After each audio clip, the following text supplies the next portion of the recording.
In today's podcast, I'm going to talk about 2 little habits that you can implement that are simple, easy, and will have big impacts on weight loss, health, and your general fitness and health in general.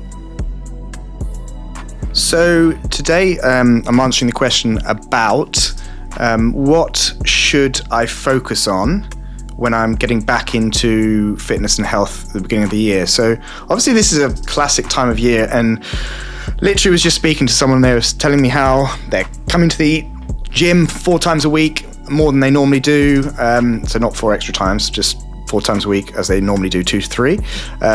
Dry January, vegan January or something, I think.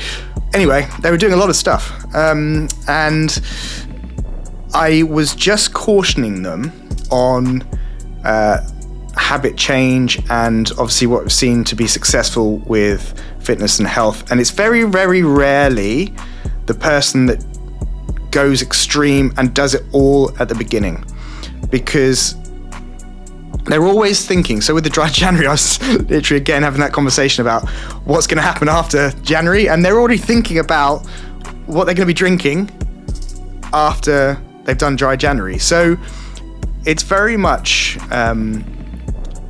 the thought that you need to build upon success. So most people can do something extreme for a short period of time, whether that be dieting, coming off alcohol, coming off anything.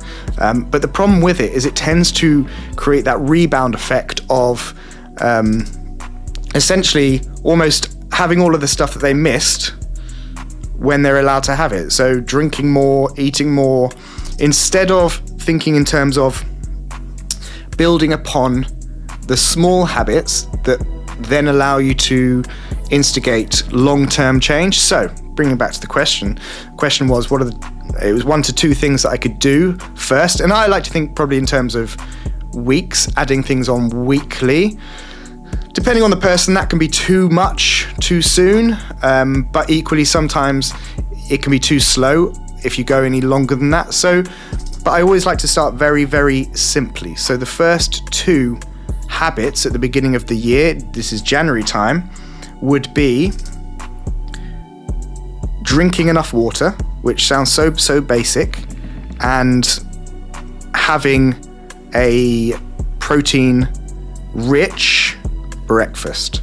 So a couple of reasons for both. Well, number 1, they're quite simple and easy to understand. So the thing with the water is, I don't really need to probably convince you that drinking water is good for you.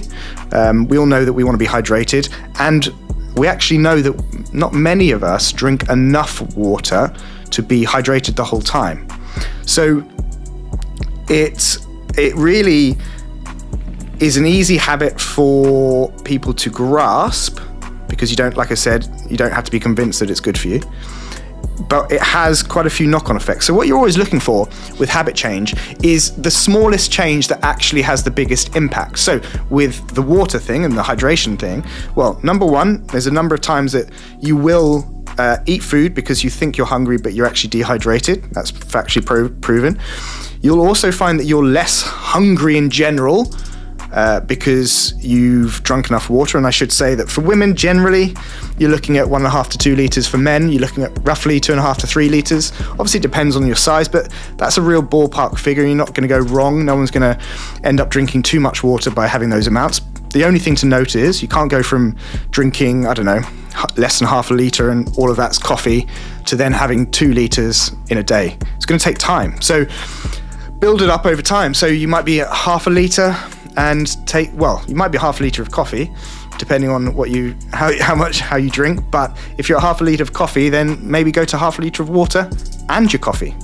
Okay? So, and then gradually build it up. And it takes time. So over days, over weeks, you're looking to get to the right figure for you.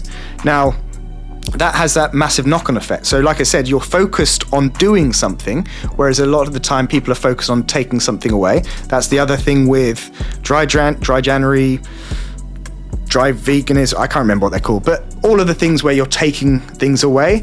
Well, this form of habit change is you're trying to put something in place. It's a slight different psychology. So you're trying to do something. It feels like you actually can win. Whereas the issue with taking things away is that for whatever reason, you have a real stressful day and you go off the wagon for dry January, you have a glass of wine. Well, then suddenly that becomes this open floodgate thing where you're like, well, I've failed now, I can't do it. Whereas if you're trying to drink enough water and you don't drink 2 litres, you drink 1 litre for one day, the psychology is very different and it doesn't feel like you've lost. Whereas when you are, like I said, taking stuff away and then, for whatever reason you don't do it that day, you feel like you've lost. And for a lot of people, that can lead to giving up, essentially.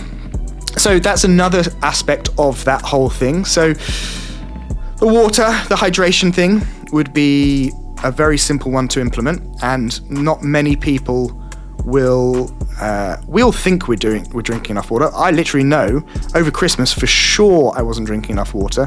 I find I use electrolytes in my water and they ran out, and I literally don't drink half as much water for some reason if I don't have the psychology of taking the electrolytes. And then I'll drink my water, no problem. So even for me, who knows what they should be doing theoretically, I still am focused on drinking more water at the beginning of the year to get back into that habit. And then the other one that I mentioned, particularly this is for health, but also for weight loss particularly, a protein-rich breakfast. So again, this has the benefit of the fact that you are doing something. Very few people eat enough protein, particularly over Christmas, New Year period. You won't be eating enough protein. So supports muscle, blood sugar, will mean that studies have shown that you eat less calories throughout the rest of the day, but not by not trying to eat calories. And that's the critical thing, is because you're eating this breakfast, which means that your blood sugar is more stable, you're less craving sugar, less feeling hungry than if you didn't eat that style of breakfast or no breakfast at all. So instead of saying I'm going to try and cut down on something, by eating a protein-rich breakfast, you will naturally end up having less overall calories, but without trying to. And that's the critical thing. And that's the main overarching thing with the habit change, is you're looking for habits that have this massive knock-on effect, that are doing thing habits rather than taking away habits. Because it's very hard to feel like you've won when you just haven't, I didn't have any wine today. It's there's less a feeling of victory than I had my breakfast that I said I was going to have today. So there are a couple of very easy, very effective, very impactful habits that you can try. And like I said, obviously there's stacks and stacks of habits you can implement, but don't try and do them all at once. Depending on the size, 1 to 2, but ideally you're looking at small victories that have big impacts. So those 2 are ones that I know have big impacts, so give those a shot. If you're not drinking enough water, you don't think you're hydrated well enough, and you're not eating a protein-rich breakfast, give those a shot, and keep those principles in mind.